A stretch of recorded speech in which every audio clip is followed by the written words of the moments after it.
우리가 하나님을 믿는다 하지만은 우리는 하나님을 다 알 수가 없습니다.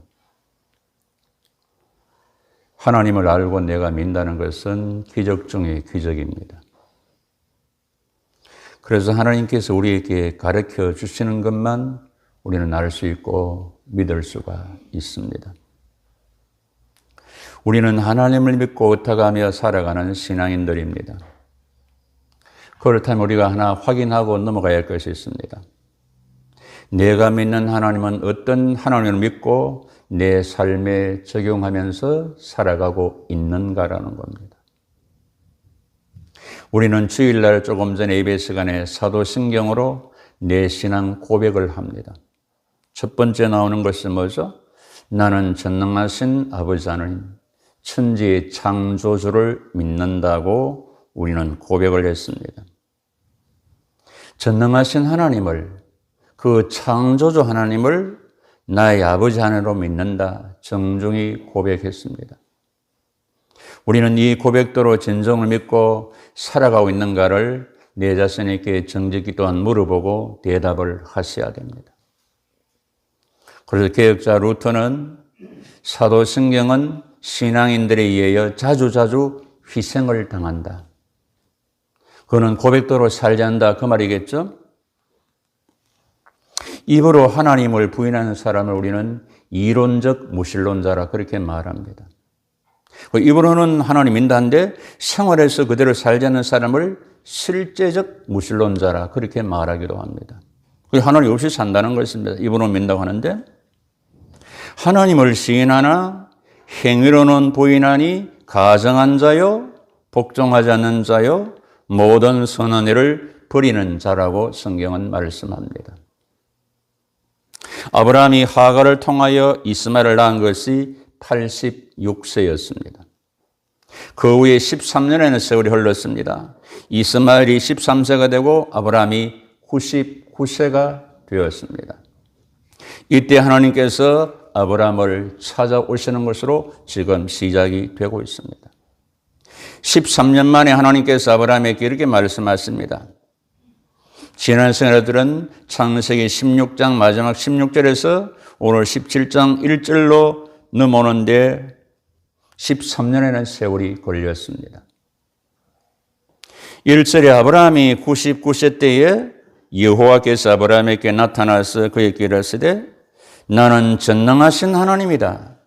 너는 내 앞에서 행하여 완전하라라고 오늘 1절에 말씀합니다. 하나님께서 자기 자신을 인간에게 알려주는 방법 중에 하나가 이름으로 자기를 가르쳐 주는 것입니다. 이름은 그 존재의 정체성을 말합니다. 나는 전능하신 하나님이다.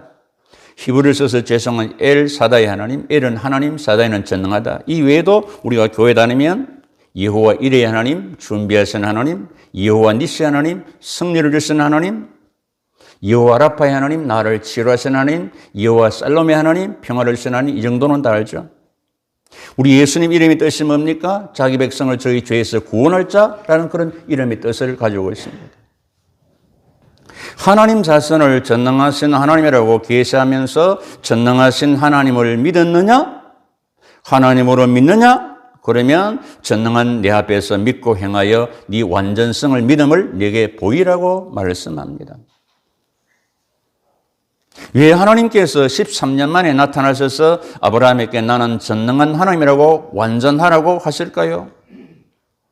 그것은 전능하신 하나님을 믿지 못하고 인간 방법을 통해서 즉 하갈을 통해 이스마엘을 낳았기 때문에 그 믿음의 행함에 있어서 기다림에 있어서 완전하지 못했음을 지적하면서 이제 앞으로는 더 완전하게 믿을 것을 요구하자는 것입니다.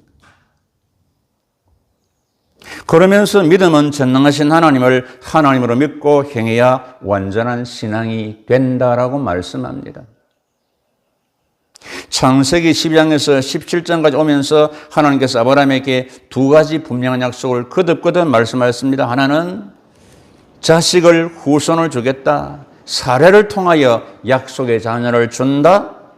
하늘의 별처럼 땅의 들까지 많을 것이다 라고 말했습니다. 그리고 땅을 주겠다. 동서남북 사방의 땅을 기업으로 주겠다라고 말씀합니다. 그런데 이 약속을 하신 지가 24년이 지나도 이루어지지 않고 있습니다. 약속이 성취되지 않고 있습니다. 24년, 말이 24년이지 아브라함께 있어서 정말 보통 긴 시간이 아니었습니다. 이제 나이도 99세, 내년이면 100세입니다. 자기 몸을 보나 지나온 세월 보나 하는 약속에 대하여 별로 기대를 하지 않고 있는 것 같습니다.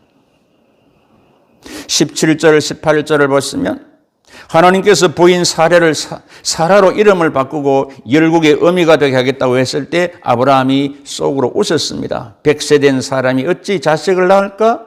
사라는 99세니 어찌 출산을 하리요? 이스마엘이나 하나님 앞에 살기를 원합니다 라고 말하고 있습니다. 사실상 하나님 약속의 자식을 포기하고 이스마엘로 만족합니다. 지극히 인간적이죠. 24년을 기다렸으니까. 이런 아브라함의 신앙 상태를 보신 하나님께서 아브라함을 찾아오셔서 아브라함아, 나는 전능하신 하나님이야. 네 앞에서 행하여 완전하라. 여러분들 혹시 신앙생활을 해오시면서 하나님의 전능하심에 대하여 불신해 보신 적이 있으십니까? 하나님은 전능하신 분이 아니야 라고. 하나님 약속에 대해서 의심해 본 적이 있습니까? 약속은 이루어지지 않아. 혹시 자신을 보면서 내 자신이 실망해 본 적이 있습니까? 여러분, 이 본문 속에서 무엇이 보이십니까? 우리는 이 본문 속에서 뭘 봐야 하겠습니까? 그것은 나의 모든 상황 속에서 내가 약할 때, 낙심될 때, 넘어질 때, 어려울 때, 뭔가 잘 풀리지 않을 때 주님은 여전히 나를 보고 계시고 전능하신 하나님으로 찾아오시고 끝까지 온전히 믿어서 한 역사하심을 경험해 보라는 것입니다. 조금 어려운 말입니다. 하나님의 부재 속에서 하나님의 임재를 소망하고 경험해야 된다. 하나님의 부재 속에서 하나님의 임재를 소망하고 경험해야 된다. 하나님이 없는 것 같은 그 속에서도 하나님이 계신다는 것을 소망하고 믿어야 된다는 말입니다. 알아듣습니까? 24년이 지난 것, 인간 편에서 볼 때는 오랜 시간이지만 하나님 편에서는 가장 정확한 때라는 것입니다. 여러분, 우리의 도움이 어디서 오겠습니까? 시인은 말합니다. 내가 산을 향하여 눈을 돌리라. 나의 도움이 어디서 올고 천지를 지으신 여호와께로서다. 나의 도움이 천지 주에 계시는 하나님께로부터 온다는 사실입니다. 여러분, 성경에 전능자란 말이 48번이나 50번 정도 나오는데요. 어느 성경에 전능자라는 말이 제일 많이 나올까요? 그것은 욥기에 제일 많이 나옵니다. 70%가 욥기에 나옵니다. 무엇을 말해줍니까? 인간의 극심한 고통에 하나님이 개입하신다는 사실을 우리에게 보여줍니다. 그 욥의 신앙 상태를 한번 쭉 볼까요? 욥은 모진 고난 속에서 하나님께서 내 앞으로 지나가시나 내가 보지 못했다. 하나님께서 내 앞에서 움직이시나 내가 깨닫지 못했다. 내가 앞으로 가도 그가 아니 계시고 뒤로 가도 보이지 않으시고 하나님 왼쪽에서 일하시나 내가 만날 수 없고 하나님 오른쪽에 계시나 배울 수 없구나. 그렇지만 하나님은 뜻이 일정하시니 누가 능히 돌이키랴. 그의 마음에 하고자 하는 것이면 그것을 행하시나니 그런즉 내게 작정하신 것을 이루실 것이라. 이런 일이 그에게 많이 있느니라. 주께서는 못하실 일이 없사오며 무슨 계획이든지 못 이룰 것이 없는 줄 안다. 그러면서 욥은 네가 만일 하나님을 부지런히 구하고 전능하신 하나님께 믿고 또 청결하고 정직하면 정녕 너를 돌아보고 네 어려운 집으로 형통해야 할 것이다. 네 시작은 미약했지만 네 나중은 심히 창대라. 지금 고통이지만 나중에 갑절로 회복이 된다. 그런 신앙의 고백을 하고 있습니다. 그러니까 모든 고난 속에서 욥이 전능하신 하나님을 끝까지 믿었다는 사실입니다. 바울도 고백합니다. 내가 힘이 겹도록 심한 고생을 했다. 내가 살 소망까지 끊어졌다. 이미 마음에 사형 선고를 받은 줄 알았다. 그렇지만 이때 죽은 자를 다시 살리신 하나님을 의지했다. 내가 약할 때 강했다. 그때 하나님 능력이 내게 임했기 때문이라고 고백합니다. 서양 속담에 인간의 끝은 하나님의 시작이라는 말이 있습니다. 구약 성경이 뭡니까? 아기 못 낳는 할매가 아기 낳았다는 얘기고, 신약 성경은 사내를 알지 못하는 처녀가 아기를 낳았다는 얘기입니다. 연예인 교회가 옛날에 있었습니다. 지금은 서울에 예능교회라고 합니다. 연예인들이 모여서 성경 공부를 하는데, 이 성령 잉태와 동령의 탄생을 공부하는 한 연예인이 이거 도저히 처녀가 아기를 낳았어요. 못 믿겠어요. 거짓말이요. 말이 안 되죠. 이 얘기예요. 저 못 믿겠다 그랬습니다. 그때 옆에 있던 구봉서 씨가, 그때는 장로님이 아니었죠. 조금 거친 말을 해도 좀 이해하십시오. 이 자식아, 신랑 요셉이 믿는데 네가 왜 못 믿어? 지랄이야 임마. 그래서 지랄 안 하고 믿었대요, 여러분. 남편이 믿는데 네가 왜 못 믿겠냐는 겁니다. 아브라함은 하나님 앞에서 행하지 않고 사람 앞에서 행했죠. 사람의 말을 듣고 하가를 취하고 이스마엘을 낳고, 하나님을 의식하고 하나님의 약속을 의지해야 되는데 사람 의식하고 사람을 의지했다는 말입니다. 우리도 가끔 보면 기도할 때, 예배 드릴 때, 찬송, 헌금, 헌신할 때 사람을 의식할 때가 있다는 사실입니다. 우리가 사람을 너무 의식하면 시험에 들게 되고 외식하게 되고 불신앙적으로 그럴 수가 있습니다. 우리는 항상 하나님 면전 앞에서 행한다는 그런 의식, 믿음이 필요합니다. 하나님은 전능하신 하나님에게 우리의 중심을 보시고 다 알고 계신다는 말입니다.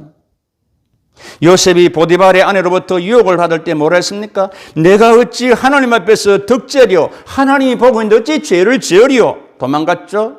하나님을 의식했다는 말씀입니다. 사람은 없어도 하나님은 보고 계신다는 사실입니다. 사도 바울, 하나님을 기쁘시게 하라, 사람을 기쁘시게 하라. 하나님 첫째 듣고 사람을 기쁘게 하면 하나님의 종이 아니고 사람의 종이다. 우리는 하나님의 종이지 사람의 종이 아닙니다. 사람의 종이 될 수도 없고 되었어도 되지 않습니다. 그러므로 저는 하나님을 기쁘게 되지 여러분을 기쁘게 해서는 안 된다는 말입니다. 동의하십니까, 여러분? 이때는 크게 하는 거예요. 할렐루야, 여러분. 그리고 전능하신 하나님 앞에서 완전하겠죠. 우리는 사실을 완전할 수가 없습니다. 인간이 어찌 완전할 수가 있겠습니까? 여기 완전하다는 말은 믿음에 순종을 하라, 온전한 믿음의 사람이 되라. 일부가 아닌 전부를 믿어라. 100% 하나님을 믿어라. 99% 믿는 것이 아니라 100%를 믿어라. 그래야 하나님 앞에서 완전화가 되고 하는 역사가 있다는 사실입니다. 어느 회사 장로님, 사장님이 사무실 큰 캐비넷 안에 중요한 것들을 다 넣어놓고 비밀번호를 어렵게 놓았습니다. 비서에게 이거 좀 가져오너라. 비밀번호를 잊어버렸습니다. 장로님이 캐비넷 앞에 가서 하늘 보고 기도하니까 이렇게 쫙 여는 겁니다. 그래서 직원이 우리 사장님 대단하다 생각했는데 나중에 보니까 천장에 비밀번호를 적어놨어요. 하나님의 비밀, 예수의 비밀, 믿음의 말씀의 비밀을 알면 열리게 되는 줄로 믿습니다, 여러분. 하나님의 음성을 듣게 된다는 말입니다. 모든 인생의 비밀은 위에 있습니다. 세상을 살다가 앞으로 나갈 수도 없고 좌측으로 우측으로도 도움의 손길이 없고 뒤로 물갈 수도 없고 땅 밑으로 들어갈 수도 없을 때 한 곳이 열려 있습니다. 바로 위가 열려 있으면 됩니다. 할렐루야, 여러분. 이렇게 말씀하신 하나님께서 아브라함에게 언약의 말씀을 하십니다. 2절, 내가 내 언약을 나와 네 사이에 두어 너를 크게 번성케 하리라 하시니 한 약속 언약은 자손의 번성, 땅을 주겠다. 여기서 또 나오고 있음을 보게 됩니다. 너를 크게 번성하리라. 7절에 내가 내 언약을 너와 네 및 네 대대 후손 사이에 세워서 영원한 언약을 삼고 너와 네 후손이 하나님이 되리라고 말씀합니다. 8절, 내가 너와 네 후손에게 거룩한 이 땅 곧 가나안 온 땅을 주어 영원한 기업이 되게 하고 나는 그들의 하나님이 되리라. 두 가지를 약속하고 있지 않습니까? 언약의 핵심은 나는 그들이 하나님이 되고 그들은 내 백성이 되는 이 관계가 핵심입니다. 언약 계약은 쌍방간의 의무의 이행으로 이루어지는데, 그러면 하나님과 아브라함은 어떻게 이 언약을 쌍방간에 체결하고 있는가 우리는 살펴볼 필요성이 있습니다. 먼저 아브라함을 보실까요? 아브라함은 하나님의 언약의 말씀을 듣고서 3절 아브라함이 엎드렸더니 그랬습니다. 아브라함이 약속의 말씀 엎드렸습니다. 아브라함이 얼굴을 땅에 대고 엎드렸습니다. 이것을 무엇을 뜻하는가? 칼빈한 학자는 이렇게 해석했습니다. 비록 아브라함이 한마디도 언급하지 않았으나 침묵을 지킴으로 그 자신이 하나님 말씀에 순종하겠다고 큰 소리로 외친 것으로 본다. 훨씬 더 충분하게 그 각오를 선언해 주고 있다고 이렇게 해석했습니다. 그렇습니다. 순종하면은 말이 필요 없고 마음과 행동이 필요 없다. 엎드렸다는 겁니다. 그대로 하겠다. 아브라함이 엎드리면은 하나님을 전능하신 하나님으로 믿습니다. 믿음. 하나님 말씀에 절대 순종했습니다. 부복의 자세 순종. 가톨릭 신부님들이 사제 서품을 할 때 쫙 엎드려서 서품을 받습니다. 절대 순종했다? 1년에 한 번씩 그렇게 합니다. 순명 이색을 합니다. 나는 하나님께 순종하고 살겠다. 몸 전체, 삶 전부를 하나님께 드립니다. 완전 헌신.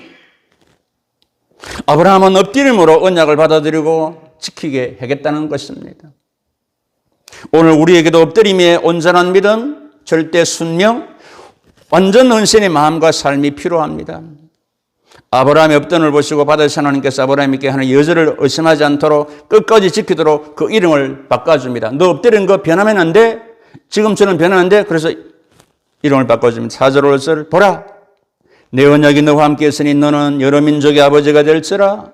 이제후로는 네 이름을 아브라함이라 하지 않고 아브라함이라 하리라. 이름을 바꿔줍니다. 너 확실히 지켜야 돼.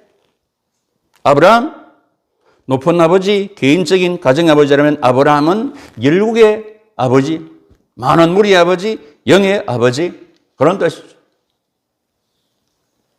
성경에서 이름이 새롭게 바뀔 때 존재가 바뀌는 겁니다. 새로운 가치와 목적이 확립이 되고 새로운 삶이 전개되고 새로운 역사가 일어나는 것을 볼 수가 있습니다. 15절 16절에서는 사례를 사라로 바꿔주시면서 열국의 어머니가 되라. 이름을 바꾸는 것은 옛사람의 완전 청산, 새사람 되어 온전한 믿음, 온전한 순종, 온전한 헌신으로 살아가야 된다는 것입니다. 새로운 피조물이 된다는 것입니다. 하나님과의 생명적, 연합적인 신령한 관계로 하나님과 하나님 나라를 위해서 살아내야 된다는 것입니다. 우리들도 진실로 예수 믿고 예수 모시고 말씀과 성령으로 거듭난 사람들은 이름이 바뀌죠. 죄인에서 의로 바뀝니다. 땅의 백성에서 하늘의 백성으로 바뀝니다. 마귀 자식에서 하나님의 자녀, 어둠의 자식에서 빛의 자녀, 한마디로 성도가 된다는 말입니다. 거룩한 백성이 된다는 말입니다. 그러면 거룩하면은 두 가지 방도가 있습니다. 잘 들으십시오. 악은 모양으로 버려야 됩니다. 두 번째, 말씀과 기도로 거룩해집니다. 악은 모양으로 버리라. 데살로니가전서 5장 21절 22절 범사에 하려 좋은 것을 선한 것을 취하고 악은 모양으로 버리라. 악이 마음에 들어오지 않도록 마음을 지키고 눈이 악을 보지 않도록 근처에 가지 말고 입을 지켜 악한 말을 하지 않도록 해야 된다. 그래야만이 우리는 거룩해진다는 것이 성경의 가르침입니다. 성경 말합니다. 잠언 4장에서 모든 지킬 만한 것보다 더욱 네 마음을 지켜라. 생명이 근원이 이에서 난다. 예수님께서 가르쳐주신 주기도문에서 악에서 구하여달라고 네가 기도해라. 그리고 예수님께서 대제사장 기도에서 하나님 저들의 백성이 악에 빠지지 않고 보존해 달라고 마지막 대제사장 기도를 하셨습니다. 네 눈 속에 들보를 삐어야 되고 네 눈에서 비늘이 벗겨져야 하고 안약을 사서 눈에 발라 보게 된다고 성경은 말합니다. 그리고 무릇 더러운 말은 너 입 밖에 내지 말고 오직 덕을 쌓는데 소용되는 대로 선한 말을 하여 듣는 자들에게 은혜를 끼치게 하라. 말은 이 마음에서 나오는 것이란 말입니다. 그래서 악은 모양으로 버리고 두 번째 말씀과 기도로 충만해야 됩니다. 디모데전서 4장 5절에 하나님의 말씀과 기도로 거룩하심이라. 말씀은 생명입니다. 기도는 동력이 됩니다. 힘이 됩니다. 말씀과 기도가 함께 있어야 거룩함의 실제적인 능력이 나타나서 하나님의 사람이 됩니다. 그 성경은 내가 그걸 해 너도 거룩하라 그랬습니다. 그래서 하나님 말씀이 있고 기도를 통해서 그 말씀이 역사할 수 있도록 동력이 있어야 된다는 사실입니다. 말씀을 많이 알아도 기도의 동력이 없으면 실천을 못한다는 것입니다. 우리는 하나님의 사람으로서 삶을 결단하고 신령해야 합니다. 하나님의 약속, 언약, 말씀 앞에서 내가 빳빳이 서 있을 것인가, 엎드릴 것인가, 온전히 믿을 것인가, 믿지 않을 것인가, 순종할 것인가, 불순종할 것인가, 이름을 바꿀 것인가, 그대로 둘 것인가, 세상적 육신적으로 살 것인가, 성도로 거룩함으로 살아낼 것인가, 지금 여러분들이 결심하고 결단하셔야 됩니다. 어떻게 하시겠습니까? 이때 보통 설교는 그렇게 결단하기를 축복합니다 하는데 오늘 생략하겠습니다. 여러분의 자율에 맡기겠습니다. 그러므로 내가 되리는 인생이 아니라 하나님이 되게 하는 인생이 되셔야 됩니다. 아멘, 여러분. 우리 모두 전능하신 하나님을 분명히 믿고서 전능하신 하나님의 언약의 말씀 앞에 엎드리며 온전히 순종하시며 전능하신 하나님 주신 성도라는 존귀한 이름의 가치를 가지고 거룩함으로 살아내셔서 후대에 번성하심과 하나의 영역의 기업을 풍성히 누리며 살아가서는 하나님의 사람들 다 되시기를 약속하시고 반드시 성취시키시는 주 예수 그리스도 이름으로 축복하고 축원합니다.